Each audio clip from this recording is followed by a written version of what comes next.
ओम श्री कृष्णाय नमः।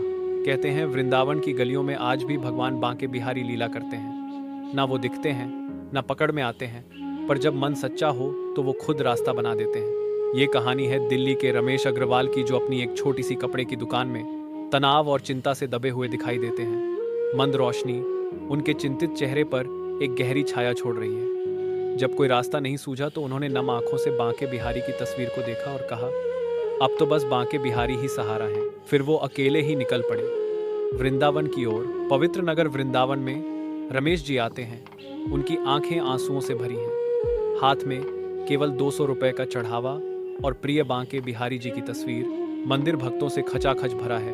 हर कोई अपने प्रभु की एक झलक पाने को व्याकुल होकर धक्का मुक्की कर रहा है। इस भीड़ में रमेश जी किसी तरह गर्भगृह की दहलीज तक पहुंचते हैं। उनका दिल उम्मीद और डर से धड़क रहा है। जैसे ही उनकी बारी आती है, एक भावनाओं की लहर उन्हें बहा ले जाती है और वो टूटकर रो पड़ते हैं। पवित्र मंदिर में उनकी धीमी सिसकियां गूंजने लगती हैं। उनके होंठों से बस यही निकलता है, बस तेरा ही सहारा है प्रभु, तेरा ही सहारा है। उसी समय वृंदावन की गलियों में एक सांवला बालक आता है, जो बांके बिहारी जैसा सजा हुआ है। सिर पर मोरपंख, हाथ में बांसुरी और चेहरा जैसे स्वयं बांके बिहारी मुस्कुरा रहे हों।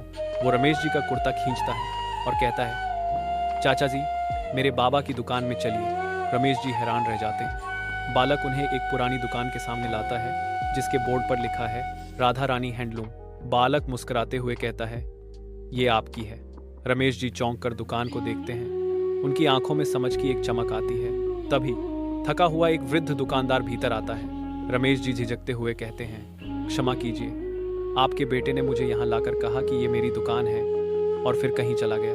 वृद्ध दुकानदार की आंखों में आंसू आ जाते हैं। वो कहते हैं, कल ही मैंने बांके बिहारी जी से कहा था, अब ये दुकान किसी सच्चे भक्त को दे दो, और आज तुम आ गए।